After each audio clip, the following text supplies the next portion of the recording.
What is up, all you GBA type people? This is Tom, and we're here with your Week 8 Power Rankings. With me, as always, Kelly. Hey, Kelly. Hello? Alright, give me 1 second.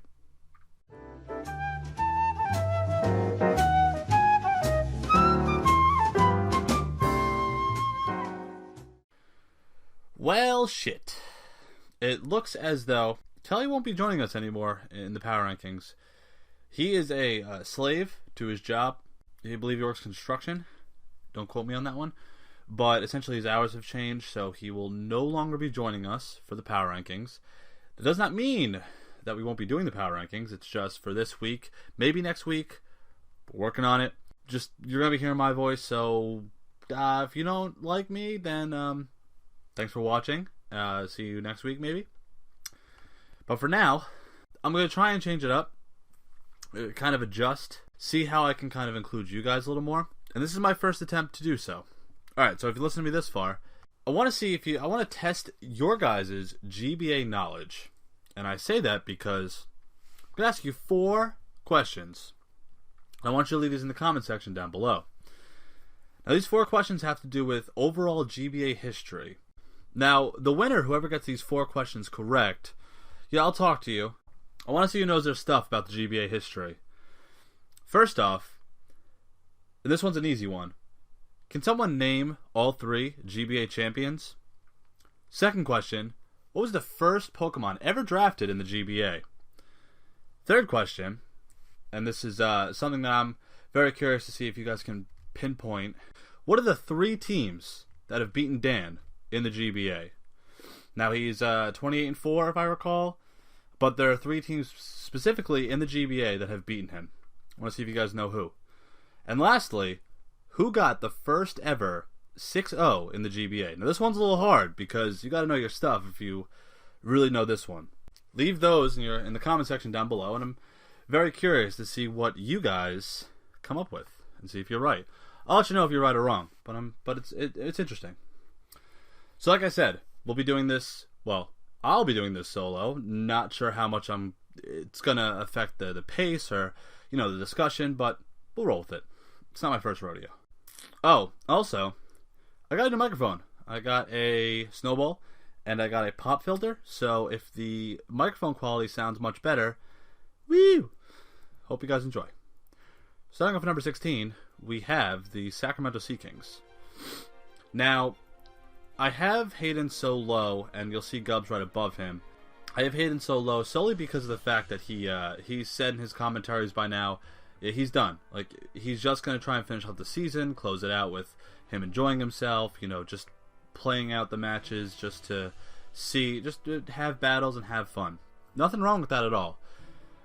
I think by next week or the week after, I'll probably be eliminating the teams that are no longer in playoff contention. So, in doing so, the list will probably get shorter.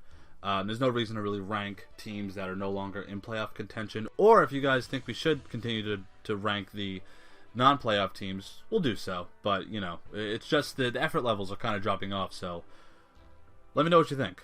But with Hayden, this was a loss that I'm certain he won't forget if he does stay in the GBA. Lars essentially made an example of Hayden's team with his Mega Absol.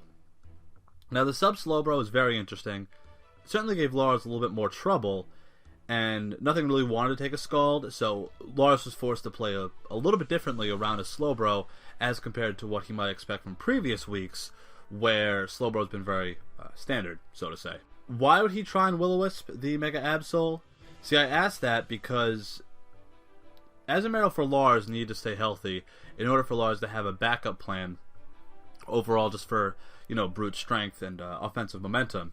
There was no reason for Lars to stay in, and pretty much the Mega Absol coming in was a very safe bet because if I recall, the Mega Sableye couldn't really do much to Lars once Mega Absol came in. Next up, we have Gubbs in Arizona Deoxys. It was a good battle, or a good enough battle for Gubbs. He played well enough, but just wasn't close towards the end, facing off against Fizz. Yeah, he uploaded. Yes, he did make fun about the comments about Fizz's front office. it's a little hard for me to take him seriously or to kind of, sit there and be okay with him doing that when he has been struggling to play well or even prep well, because as Joe, aka Swagliff, once said, you can't complain about not prepping well after you got taken to Pound Town like he did the first 2 weeks. This is my sarcasm coming out now, so be ready. It was a good job for Gubbs, scouting out the Ice Beam before letting Gliscor die on turn 2. It was a great job, just a solid scouting job, couldn't have done any better. Gliscor did a very good job going from hello to goodnight. So, honestly, I think that Cofagrigus is hot garbage in the GBA. I've used it. It's very predictable, and unfortunately, I think it has a very predictable move pool. Now, if Kelly was here, he would disagree, because I think we've had this conversation before. But I think Gubbs used it relatively well. Yes, the flinch versus the Colbert Cofagrigus sucked, but Willis wouldn't have really done anything to the special T-Tar that Fizz had brought this week. Maybe it would have died a few turns earlier with the way that Fizz brought it in and had it create so much pressure as the match had progressed. However, I don't know. I think with Gubbs expecting it to be physical, pursuit or crunch or what have you, and the Colbert to be that effective, I don't know, I think Fizz just did a better job utilizing T-Tar with it being special this week. Now, going to the end, I would have ranked Gubbs higher, and let me explain myself, but after, watching Mulvone's match and seeing Gubbs straight up quit with his match against Mulvone last week, I have him this low because I'm done with Gubbs, essentially. The Focus Blast at the end did hurt. He could have and probably should have won that match. However, it's Focus Miss for you. And, then with the way that he talked about his game plan, his prep, his mental status, he's losing motivation. And it sucks to see him lose and, be so down, because he's done really well in previous seasons. He's played well, he's prepped well, and he was regarded as one of the best coaches before, people like Dan Miguel got into the league. Now, not so much. It just seems like he's fallen off. He doesn't really give a damn anymore. And I think that, he's kind of thrown in the towel for this season, and maybe even just the GBA in total as a competitor. And that's really unfortunate, considering he is one hell of a battler and a very, very good friend of mine, It just sucks when a coach gets to that point where they're just like, I can't do this anymore. So hopefully, he changes his mind, or he reevaluates, or he's happy with what he chooses to do.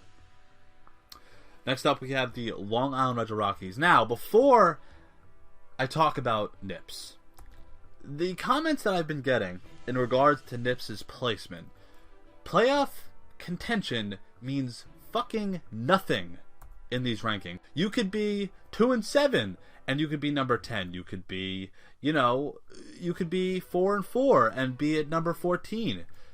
It doesn't matter, because it's all about how much you showcase. And so far, I'm not really seeing that much out of Nips, and especially this week where he lost to a 1-win team. There was a spotlight to be had on this match. We see one team, such as Crimson, take leaps forward.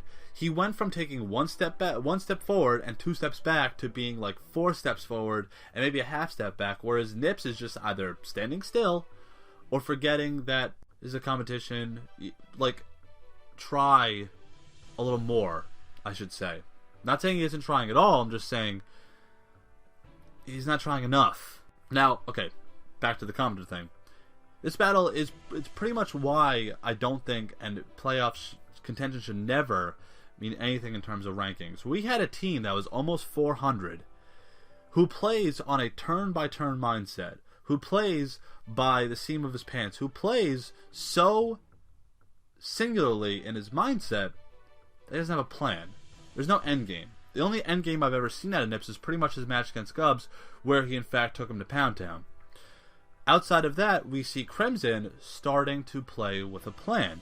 He develops a plan, he commits to it, and he understands what's necessary and what's not, and he works with that throughout the entirety of the match. If these rankings had anything to do with solely a person's record, then yes, Nips would be much higher. Him and Mavone would be up there at like, 9 or 10, between 7 and 10. But that's not the case. Looking at this match, looking at the past 3 matches, where you've seen Crimson fight to get wins. And you see Nips just lose control of a match pretty much in 3 turns. Any given 3 turns, of course. You know, it's demoralizing, and that's why I'm keeping Nips lower. Yet he has a better possibility of making the playoffs. So again, if you want to debate that in the comments, go for it. Let's talk. But let's get into the match. I do like Nips' new acquisition of Life Orb U-Turn, you know, with its ability U-Turn and Defog, but mostly U-Turn. It has the ability U-Turn. And he nicknamed it Biopsy, but it's a very good U-Turn mon. And, you know, a good typing of U-Turn.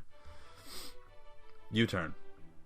It was a nice try by Nips predicting the Latios to double switch out, but he never even considered that the Electros had Volt Switch. And even though it was at -2 attack and defense, Crimson can just Volt Switch right out on a slower Volt Switch to get the Switch initiative. I get it, but, you know, let's consider all the possibilities, not just your possibility. Nips really, and this is one thing I will give him props for, he really did show how threatening Mega Slowbro is. It was interesting to see how he took out 2 Mons essentially at +2/+2, and he even survived an Energy Ball. The unfortunate part came when, well, it was on 2 fronts, I should say. He got no burn on any of his Scalds. So that was unfortunate, and that's something you don't often see.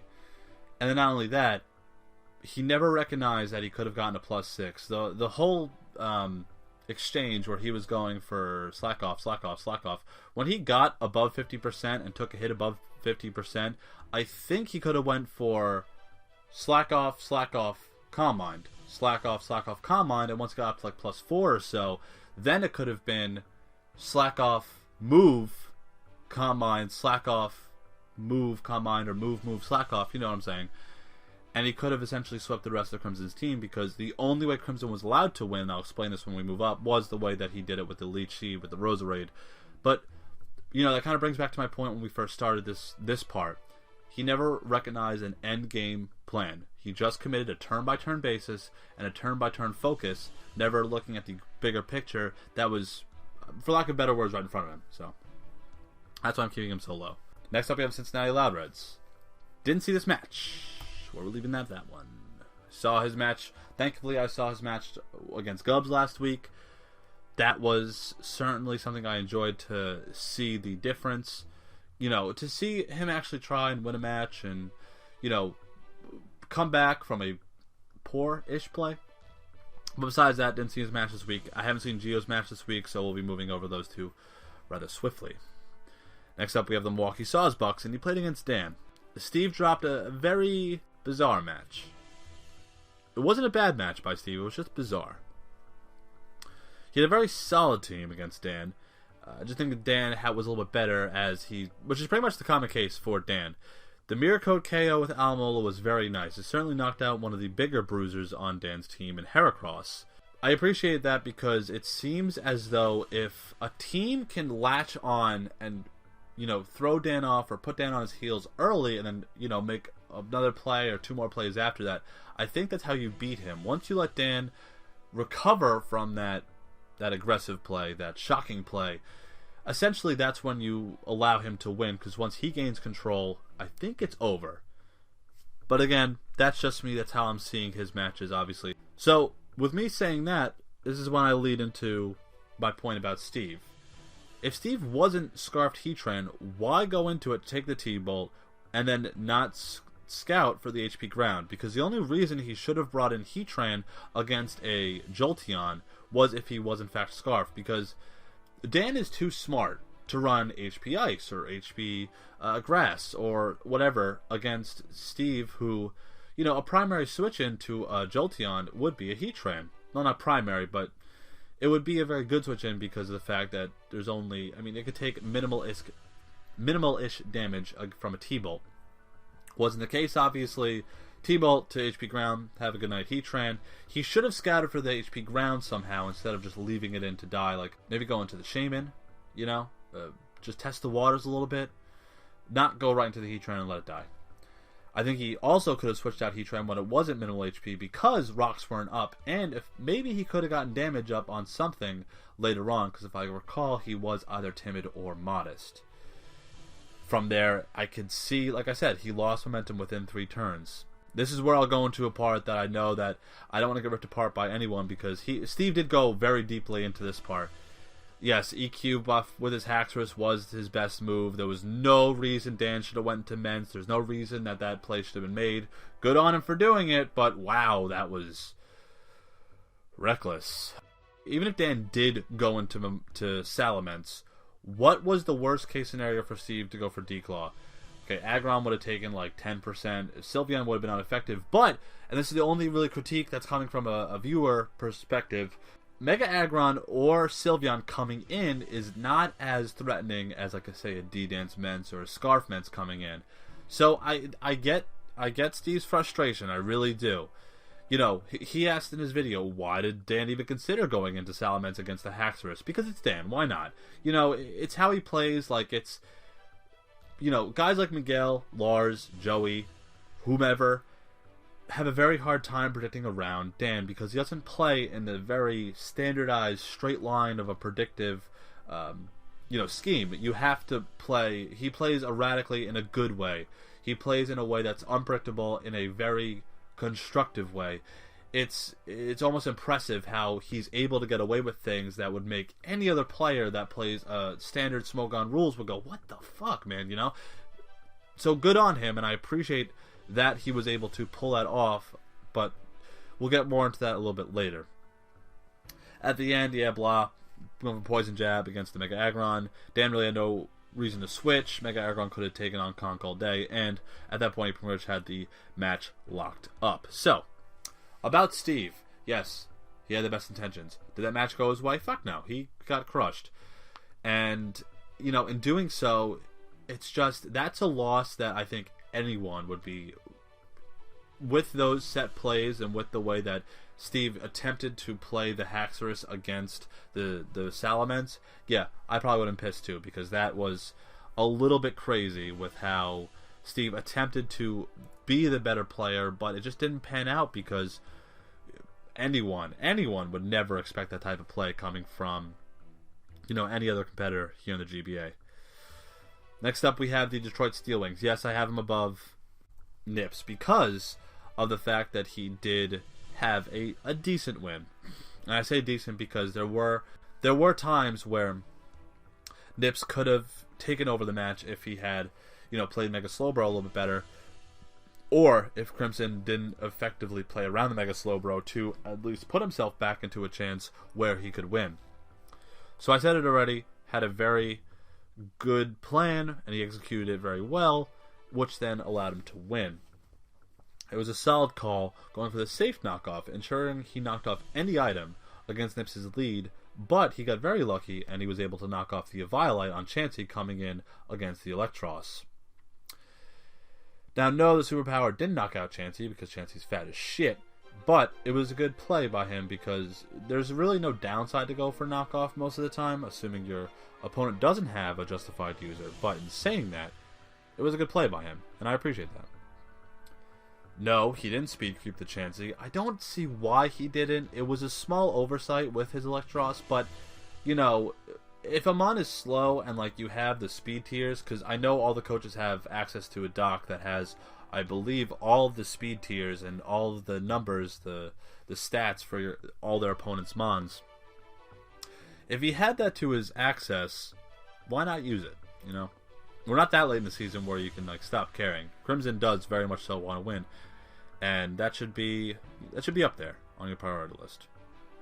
Especially because I know I've seen other people do it as well, not creeping a Chansey when it's very easily crept, because Electros doesn't have awful speed, but, you know, it's certainly capable of throwing some EVs into it.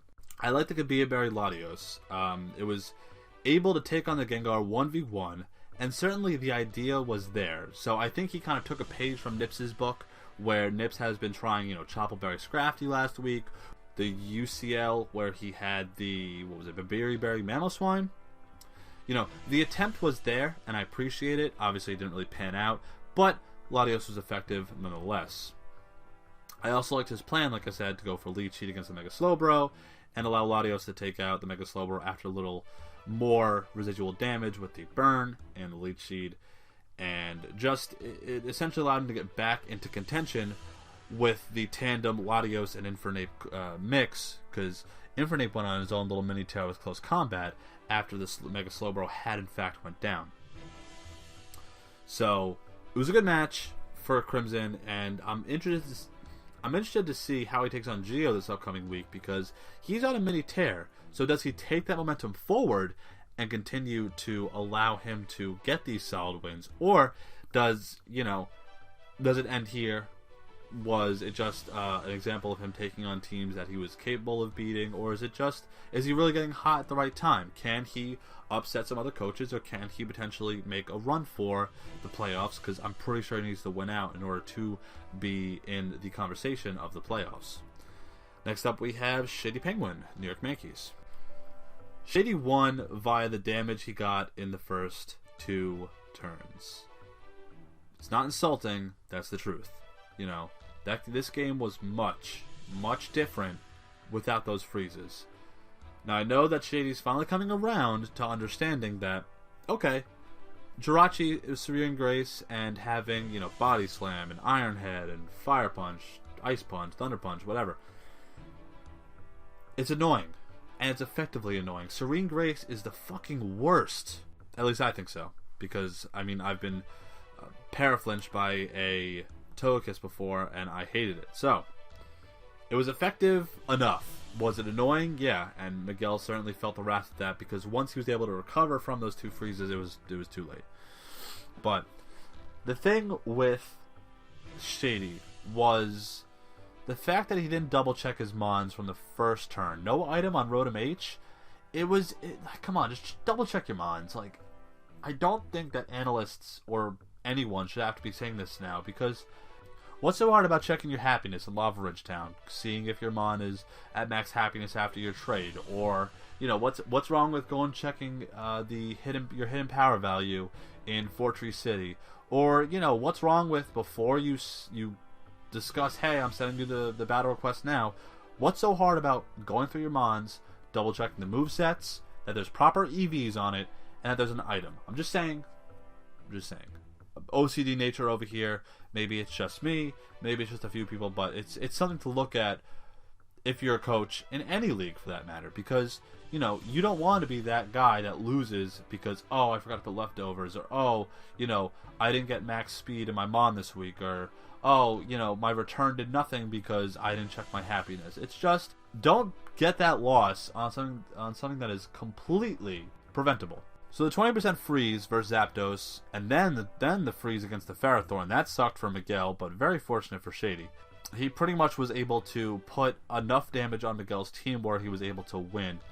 However, those freezes, though, against anyone, it really did suck. However, the short-sightedness from Shady came into effect when he realized that his Mega Venusaur was completely walled by Miguel's Ferrothorn. Now, if the game had panned out a little differently, Miguel could have used that to his advantage, because only having Giga Drain and Sludge Bomb as coverage, Miguel could have used Ferrothorn much more effectively to hazard stack, or to spread around some sort of status, or what have you. He could have done that a little bit better, because he knew that Shady couldn't really touch his Ferrothorn with Mega Venusaur. So that's pretty much all I have to say about Shady. He got a win. It wasn't the prettiest win, but it was a win. And, maybe we see him adjust a little bit more, kind of use this to his advantage, move up a little bit more. Next up, we have the Boston Red Sox, and Nick took a loss to Tup. Again, Tup is another team that, essentially, it's nice to see a team that some people might discredit as being, not as well or not as good, come around and be able to take on, these big threats like Nick. So with Nick, yes, he had solid coverage for pretty much all of Tup's walls with Manaphy. He had Scald for Arcanine, then he had Shadow Ball for both Jelzin and Celebi. So it's nice to see him use that versatility with Manaphy, as we've seen him do all season.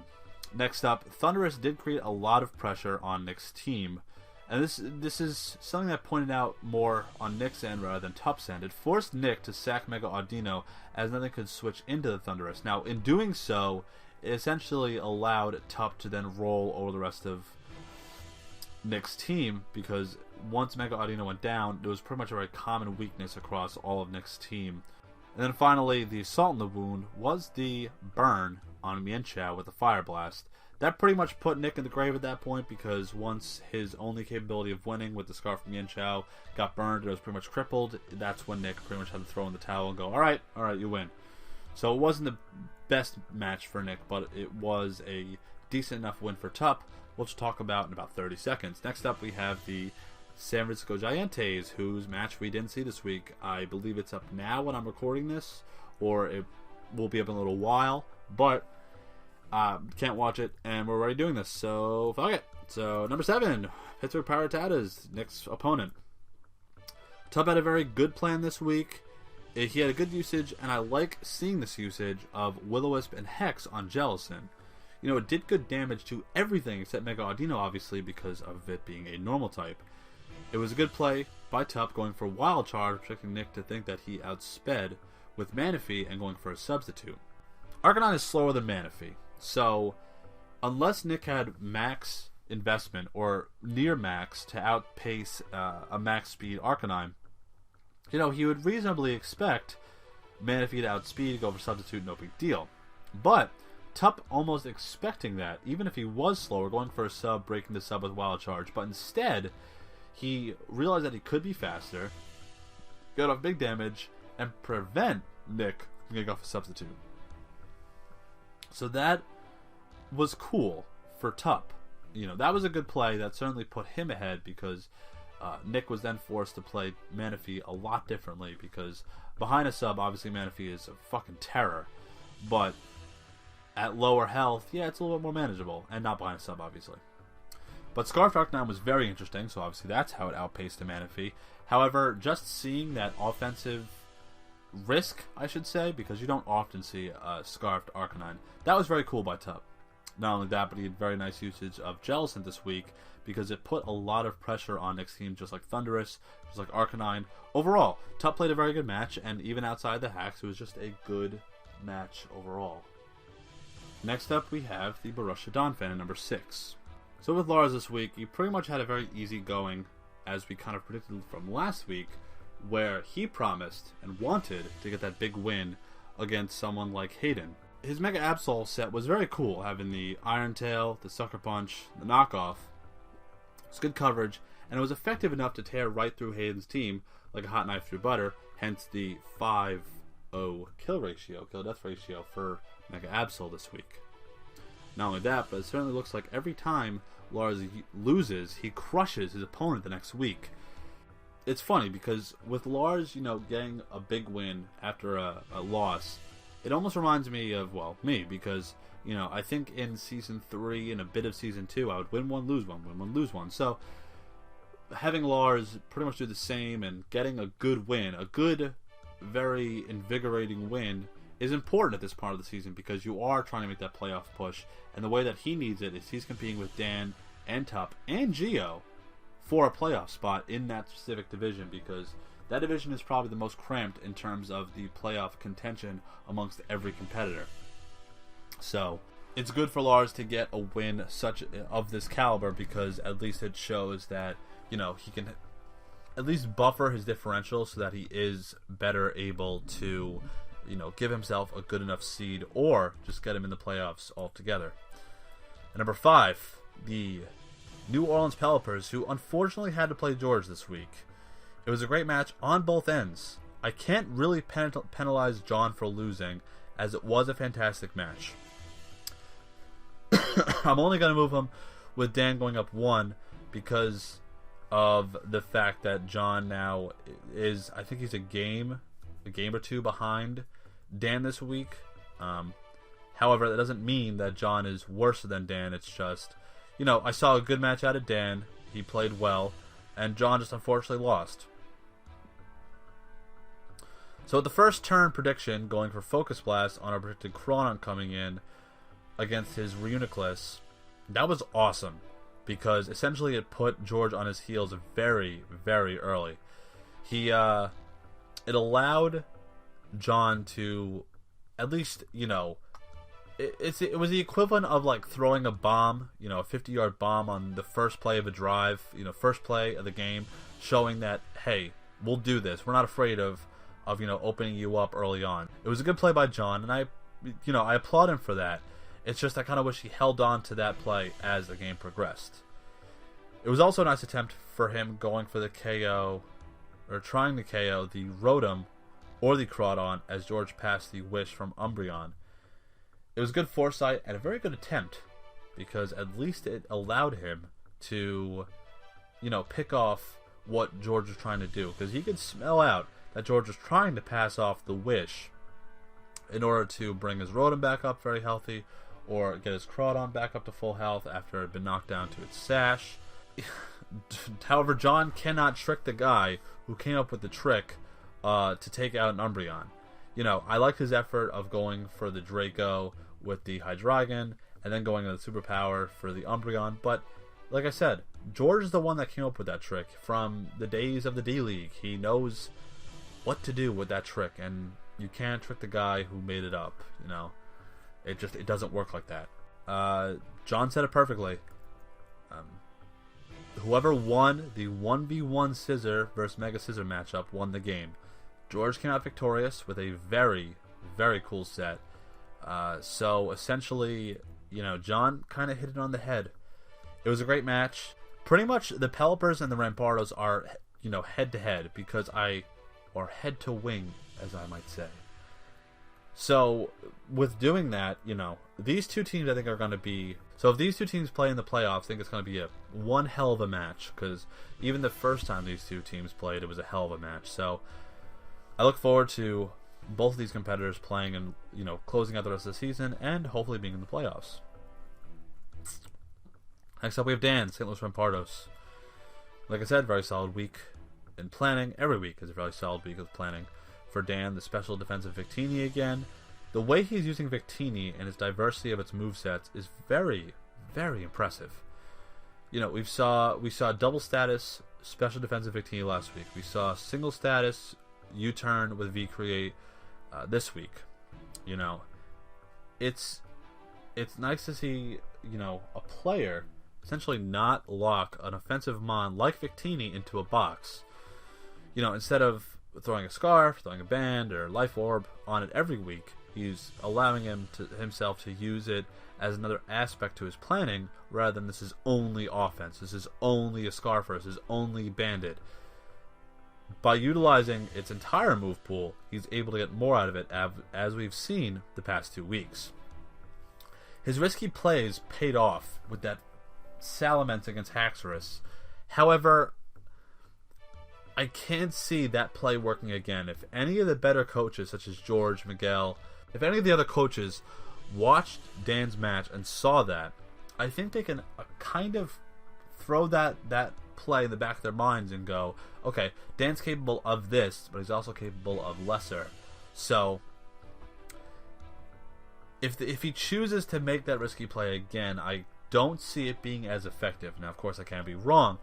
However, if he tries to pull that again, say in the playoffs, the finals, I don't see it working out as well, because if he did lose Salamence, I don't see the match going as well for Dan as it did. Now, that's not to say that he wouldn't have won at all. It's just the match wouldn't be as cut and dry as it was this week against Steve. Next up, it was very good reasoning and prediction for him to go for Signal Beam on Steve's predicted switch into Shaman. It at least allowed him to get off bigger damage on Shaman, which I think could have given Dan a little bit of a problem. But, from there, it seems as though the way he's using AV Jolteon is very effective. I like the way that he takes a Mon and throws an Assault Vest on it, like the way he used Golurk, for example, in the UCL. We see a Mon that is primarily a substitute, or, a choice of some sort, Life Orb, what have you, and he throws an Assault Vest on it, and it becomes very effective, because not only can he bluff a choice item, and Jolteon's very good at what it does, being fast and being good pivot, or just taking out things as a revenge killer. You know, having that assault vest gives it that extra bulk to allow it to live, and even add a little bit of a defense to its already offensive prowess. Outside of that, you know, it was also nice seeing him finally use Avalanche as a coverage move on Mega Aggron. You know, I've seen it on his set for like 2 or 3 weeks, not in a row, but just in general. It's nice to see him finally actually use it and see it be used effectively. The only thing I will say, outside of the risky Mence play, was that I think he's been struggling kind of to bulky water types. They're not totally effective against him, but when we see, you know, Tup's Jellicent, of course, if his Heracross didn't have Koa Berry, or we saw Crimson's Suicune, and now Steve's Alomomola, you know, maybe a bulky water type isn't a bad option against Dan's team, because it seems like he's been a little bit less effective against that than he's been against other things. Alright, top 3. Real Marill. Why am I keeping Dan number 4 and Real Marill at number 3, you might ask? Commenter in the comment section? Because let me ask you this. Do you believe that being on the wrong side of the coin flip should drop you down, even though you've only had 2 losses? I don't think so. And he's already beaten Dan before, and he's honestly playing so well that dropping him, you know, below Dan, above John, no, I gotta keep him above in the top 3, because honestly, Fizz, Miguel, and George are the top 3 in my mind. If you don't agree with me, that's cool. But Miguel had some real shitty luck, real shitty coin flips those first 2 turns. It was a good job attempting for him to get the Zapdos in and at least attempt to thaw out. Didn't work out, obviously. In saying that about Miguel's shitty luck, I will take back what I said about Jirachi from last week. It's fucking annoying. I said last week that it wasn't strong enough with the Choice Scarf, but if Shady can use Jirachi the way he used it this week, with at least him attempting to get some sort of hacks to, you know, get in contention or kind of throw off his opponent, alright, fuck it, do it, you know? If Fizz wanted to go more scumbag and use the Serene Grace Togekiss the way that Gubbs used it in previous seasons, or even how Cooper used it, do it, why not? Fuck it, right? The fast Seismitoad with Rindo Berry, that was very cool. You know, it effectively allowed Miguel to get up Stealth Rocks without much of a hassle. You know, and he was able to take that quad effective grass move. The one thing that I will critique is, well, the fact that he didn't ask me to gen his Mons this week, because the fact that Miss Mages didn't have Speed EVs in it, that wouldn't have never happened. But it sucked that his Genin guy messed up, and, you know, hopefully he can get that kind of figure out in the future and double check, or at least learn from his mistake, because we certainly don't want this to happen, because we had what was it, Waffles last year, and now this. We can't have this happen in the playoffs. I think there's scenarios this week and next week where he could lock up a playoff spot, or at least George can, if I recall. But like I said, a lot of props to him trying to claw back after such harsh conditions on the first 2 turns. You know, his Mew set with the Zen Headbutt, Sucker Punch, and Swords Dance, it was good enough for him to at least kind of pad out the differential, because at that point I think it was almost impossible for him to win due to all the unlucky conditions that he was thrown upon. Yeah, Miguel's still a fighter. There's no reason that he should be dropped that low. It was a shitty match, but it's not like he didn't play well after the conditions of which he was forced upon. You know, he's still a powerhouse, and he's going to remain that way. Number 2, the Atlanta Hawlucha. No, Fizz, I'm not putting you at number 1. George is just that good. Yes, Specialty Tower is very cool. I dig Dark Pulse, Earth Power, Ancient Power. Fire Blast, really cool. Just you're not there yet. Togekiss was not long for this battle. You know, the para with the body slam sucked, and then it getting fully parried and then dying. Ooh, that sucked. It was a very bold call for Fizz to go for Stone Edge against the Thunderous T with Garchomp. So on one hand, he was scouting for the HP Ice. On the other hand, if he outsped the Thunderous T with Garchomp because he was max speed, then it was an easy KO if he hit. Now he hit, knocked it out, threat gone. There you go. The return crit Psychic versus his Garchomp with the Mega Zam certainly put Gubbs in a position to continue competing. I think if that didn't happen, and Fizz is allowed to knock out the Mega Zam with the guard chomp, I think then the match would have been locked up that much quicker, where Focus Blast would have never even been a concern, because once that crit happened, that's where Gubbs was allowed to claw his way back and allow himself to get to that point where he had to hit the Focus Blast to win at the end. Not only that, but the missed Hydro Pump too. As Fizz said, T-Wave probably would have been better since it would have neutralized the Mega Zam from there on, and Gubbs would have, been dead in the water. But, those two things, okay, yeah, that sucked. And yeah, stuff like that could kill you as this season wraps up. But Fizz still, kind of had a good match. Some, small things that could be adjusted. But it's not like he lost, or it's not like he essentially was in a tailspin. He still, for the most part, played good enough plays to win, or at least keep him in a good position outside of the misses and the crit. Finally, number 1, we have the San Francisco Arcaniners. What a great match by George. Again, him using Toxic Spikes, very cool. It got really good residual damage against John's Reuniclus, his Florges, his Donphan, also Raikou. The Reuniclus was not Magic Guard this week. In fact, it was Regenerator, so getting that residual poison damage was very good and essentially allowed George to play a little bit more aggressively, knowing he had that residual damage coming in. He was also very aware of John's sets just based on switches. He smelled out the fact that John had Assault Vest or Uniclus early on, just based on 1 or 2 switches. He also did a slick job scouting out the entirety of John's moveset on Reuniclus almost seamlessly. Like he was able to scout out 2 moves, and within another switch or 2, got all 4 moves, and pretty much designated Reuniclus as a non-threat once he was able to figure out what coverage it had and what coverage it didn't. I like how George explained his safe reasoning as to why he let Crawdon also become Death Fodder.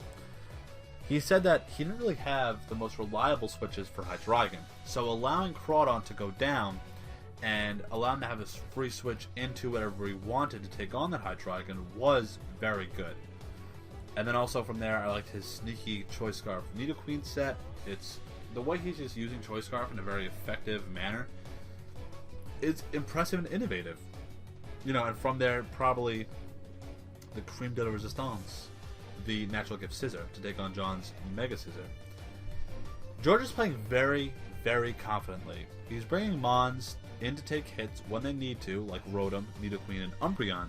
But he's also able to make offensive plays when they count to win him matches.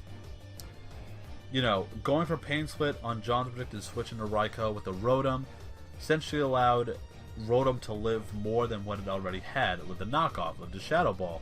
Rotom has been George's ace in the hole for a lot of matches. It's fast, and the way he's investing in HP, in special attack, and speed, it's allowing Rotom to be more than just, oh, it's only Rotom. It's weak, it's not good enough.